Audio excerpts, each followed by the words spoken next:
video, I'm going to be showing you an extreme 3D dragonfly that is up off of the nail. And I've done these extreme 3D bugs in the past. I've got a couple different beetles that I've done, and a bumblebee, and a butterfly, and I don't even know what all that I've done. I think I did a ladybug too, and I love them. They're so cute. I use thread for their legs, but I wanted to do something even more extreme for this one. So this is a large dragonfly. I mean, it's pretty big on the nail. It would make an amazing necklace pendant. It's got the legs, like I said, made out of thread like I've always done. I've always been a big fan of dragonflies, and I just absolutely love this. I hope you love it as much as I do, and don't forget to click subscribe to some of my future videos as well. Bye! So for this one, we're going to begin with an overlay of just a grassy green. So I have two different kinds of greens that I'm using in this video. This one, that's the background, and then the one that I'm going to use for my dragonfly's body. And so this one, as long as it's a different shade, it's okay. But if you have one that's a little bit more either muted or darker for the background, that is best. So then we're going to file this nail into shape with our E-file to make sure that it is nice and smooth. This particular green that I'm using works as a background color, or without needing encapsulation, because it is very strong on its own. Now on a piece of scrap paper, we're going to be drawing out the different parts of our dragonfly. So we have the 3 parts of his body and then his 2 wings. So we've got all of those done, and now we're going to just lay a nail form backing over the top of the drawing, and you should be able to see your drawing through the nail form backing. So when you're doing your little sketch, use a pen that has very intense ink. So something like a gel pen that's either a dark blue or a black is what I find works best. Your regular ballpoint pen, the ink isn't quite as intense. Like I said, it's not quite as vivid, and so it doesn't show through the nail form backing quite as well. So something that's just really, powerful of color is the best thing to use for this. So I'm going to just sculpt all of the 3 body parts with that really bright green, just as kind of a base. And then for those 2 pieces for the wings, you're going to need to sculpt each of those twice, and just use some clear acrylic and try to make them as thin as possible. And that being said, on a nail form backing, things can get thin, fairly easily, because the acrylic will spread and stretch very easily on it since it is so slippery. So try to get as thin as possible, keeping in mind that you don't want it to be so thin that it's going to, just bend or break too easily. And you also need to make sure there's no holes going through it. So as thin as it can be, within reason. So there's the first part of the wing, and then we're going to sculpt the second one. So after you have that first one done, I like to just move my nail form backing to a different spot so that I'm not working on 2 things right next to each other, even though they are drawn right next to each other. So there's the second one. And then, like I said, you're going to have to do all of this again. So after you have those each sculpted, just do another set just so that you have both sides of the wings done. And as you're sculpting the second one, try to give it a slight wavy texture to the edge that's on the bottom. Nothing too crazy, but just with the tip of your brush, give it a little bit of a wave. And now we're going to go through and we're going to thicken up each section of our dragonfly's body with more of that really bright green. So what I like to do is I like to take one section at a time and flip it over and set it on a piece of sticky tack that's on just a little nail holder. And then you can work on one side of it. And then after you have that side done and you're really set up, very cured, hard, immobile, then you're going to flip it over and add a little bit more shape to the other side. You could always glue this together so that your dragonfly is one big piece, and then work on each section kind of throughout his body after it's assembled. I like to do them before that. I think it's just easier to keep kind of that individual separation look to them, so they look very segmented if you do it that way. So now after we have all the pieces thickened up, we're going to glue our dragonfly together. So just put a little glue down, put down the next piece, hold them together until the glue sets up. I like to really press the pieces together as I'm waiting for the glue to dry. I think it just makes them a little stronger. I'm probably a lunatic because nail glue is going to do what nail glue is going to do, but I just think it helps a little bit if you really press them down. And then after you have that, we're going to just secure the transition between each of the sections with some acrylic. You don't want to overdo it. You don't want to make it like a smooth thing so that you don't get rid of the bumpy quality of the division between each one, but just a little bit of acrylic just to kind of, make it stronger, but also make it look like it is still all part of the same creature. So then after you're done making sure that everything's secure and you're using that bright green, then you can switch over to a couple different colors. The thing that's really nice about dragonflies is there are so many different color combinations of dragonflies that are out there. And for me, I wanted him to go from that really bright green into a nice blue. So I've got a bluish tealish shade, and I'm going to be adding some shading on the tip of his tail. So I'm just going to brush that color up and kind of build it in intensity. And then between each of his segments, I'm going to add a little bit of darker green. So this is a very, very dark green, almost a black green, and just a little bit very white or very wet dark green to add that just a little bit of shading. And then on his tail, I'm going to go back through with that same teal that I used as my shader, and I'm going to be doing these different rings and kind of blending them down. So it adds this ridged effect to the tail. So it looks like he's got, it's a segmented section to the tail as well. So just go through with those. And as you set down the acrylic, pull it towards his head so that it blends down. So the thickest point is at the bottom. Now we're going to be applying the thinnest possible layer of no wipe gel top coat over the entire Dragonfly. And I really mean it when I say the thinnest possible coat, because you don't want it to thicken up and bulk up your Dragonfly. That's not the goal at all here. It's just to get that texture that we need for chrome powder to stick. So try to apply the smallest possible amount and really brush it out of the low areas of the Dragonfly so it doesn't settle there. And then after it's cured, you're going to burnish a green tone duochrome over our entire Dragonfly. So the one I'm using is like a green gold. The gold is definitely the less intense color, so it's mostly a green, and it's very pretty, and it's going to give your Dragonfly that kind of glowy effect and that really metallic effect that they have. After we're done with that, we're going to apply a very thin layer of gel sealer over the entire Dragonfly. The same thing, we're trying not to fill in the 3D ridges that we've sculpted and the different little nooks between the body segments. We're just trying to apply a thin coat so that chrome powder is secure. And then we're going to get to sculpt his eyes with blue. So this is the same color actually used on his tail, but now that it doesn't have that chrome powder on it, you can see that it really looks like it's a different color, which I think is kind of interesting. That chrome powder created a little bit of a color change to our tail. But so now we can use that same blue, and we're going to sculpt his two eyes, very big, very round eyes on the side of his head.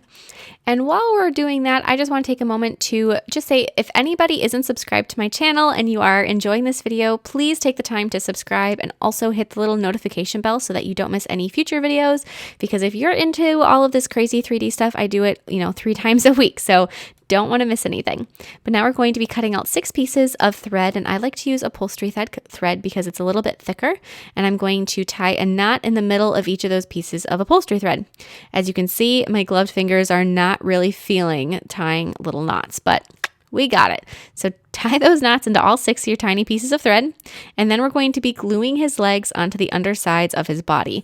And instead of using nail glue, I like to use a little bit of gel sealer. So I dip the end of the thread into some gel sealer, and then I use my little Flash Cure flashlight to get it stuck down. And I think that's a lot easier to deal with than actually using nail glue. And in my past insect videos that are similar to this, you may notice that I do use nail glue, and that it's a much more difficult process. So if you're gonna give this guy a try, I would highly recommend switching over to a gel sealer or a gel top coat or builder gel or just a gel product that you can flash cure, especially if you have a little Flash Cure flashlight like that one.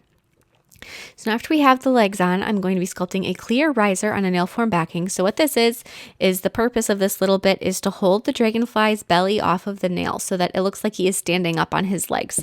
So it doesn't have to be very tall, just a little riser for him, and then glue that onto the middle of the nail about where you think his belly is going to want to be. So if you want to hold the Dragonfly up to the nail at this point and just see where you'd like it, that would be a great thing if you're unsure and you just want to double check. So then we're going to secure our riser to the nail with a little bit more clear acrylic, and then we're going to be gluing our Dragonfly on. So I actually did use nail glue for this one. We're going to be nail gluing him down.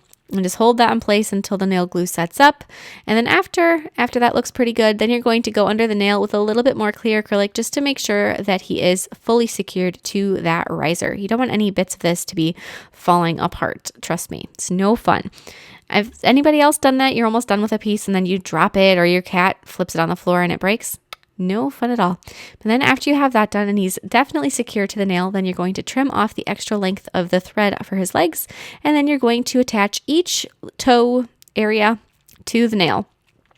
So when I say each toe area, it's the tip of each piece of thread. And I'm going to do the same thing. I'm going to use some gel top coat. Actually, I think I might be using builder gel now. I switch up my tactic every once in a while with things. But we're going to use a little bit of gel on the end of each leg and our Flash Cure flashlight once again to secure those down. And make sure that you're using enough gel that the thread doesn't just soak it up, because the first little bit of gel that you put down, the thread is going to absorb. And as you can see, I end up doing 2 bits of gel for almost every single leg, because the first one, the thread just soaked in.